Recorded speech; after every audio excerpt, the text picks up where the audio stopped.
Hello, today is the 24th of June, 2023. As always, we'll start with our disclaimer, go over our calls, and then make some predictions. And it's the weekend, so we'll take another look at the longer-term picture. This is my trading plan for Monday, which is June 26, 2023. Remember, I can be completely wrong. Any trade you make should be made at your own risk. I'm still having personal business, and I'm going to continue to have it for some time, but I'll do as good a job as I can. Well, we had mixed signals at Thursday's close. It was positive that we had a great setup for a drop, and that didn't happen. It was positive that we started with the low bar, ended with the high bar, and it was positive that we rejected this break below the FOMC price. It was also negative that we had lower MEJT targets, and I thought they might not print because this recovery impressed me. But I also said if we gapped down, took this low out, the whole recovery didn't mean a thing, and that's what happened. This is what we said. Bears need to see early weakness. If they don't, we could rally all day. Well, they got the early weakness. That's what they needed. We had the gap and prompt move outside the day's range of targets printed. These are the patterns I think we'll see next week.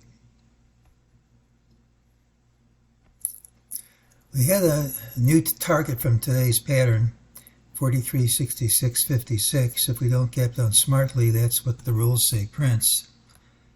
I think that one might fail too.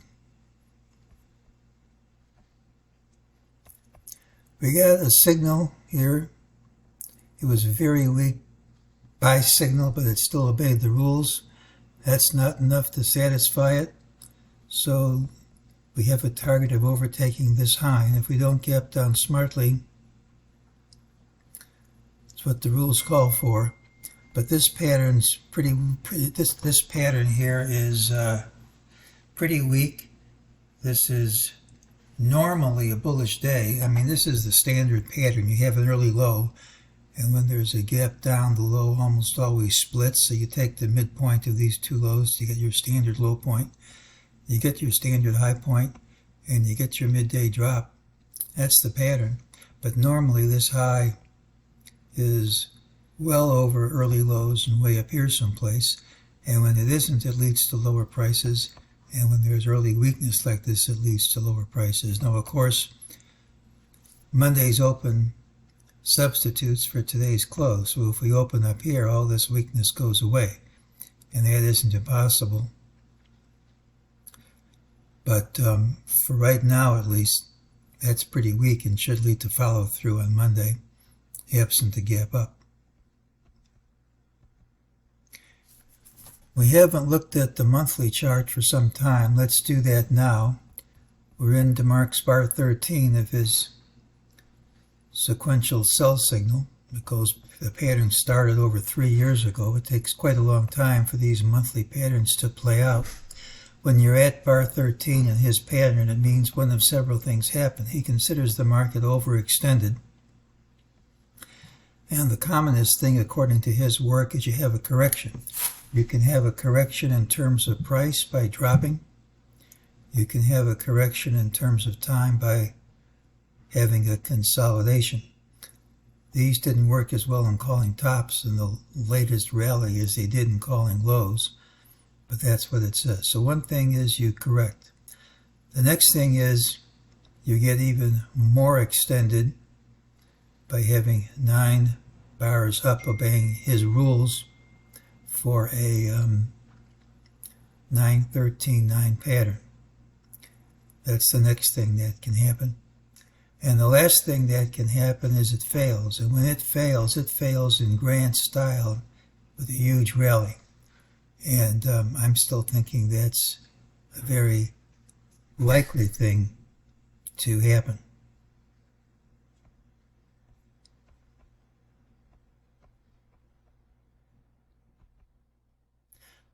Well, I don't know how to count this with a great degree of confidence, but any way you count it,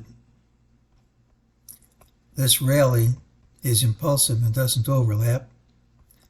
This decline is corrective because it is overlapping. And when an impulsive move is followed by a corrective move, no matter how you count it, this corrective move retraces and you break over this high.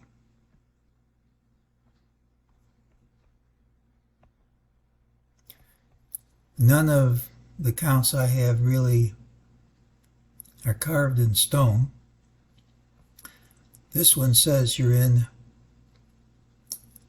wave black 3 up.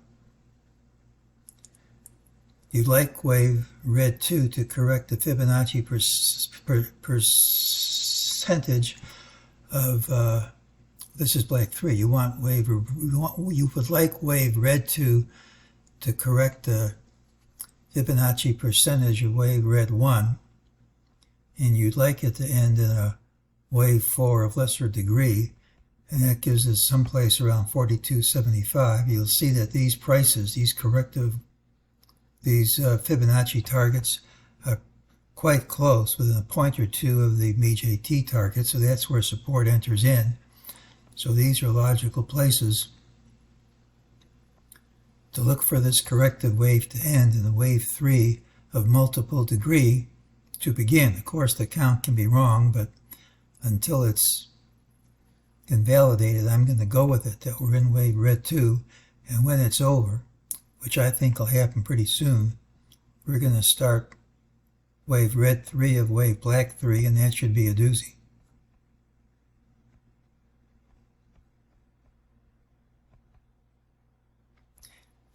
Signals are mixed, so let's go over the good and the bad.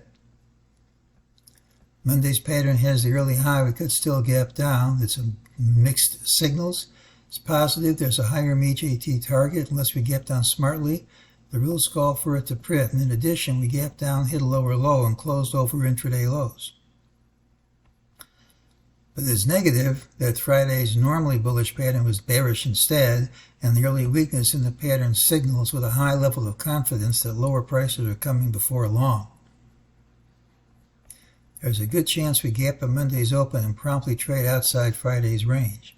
There are a number of signs this decline is going to end next week. The Nasdaq McClellan oscillator is touching its lower Bollinger Band, and that occurs near lows. And the week in which the 4th of July falls historically has been one of the most bullish weeks for the stock market.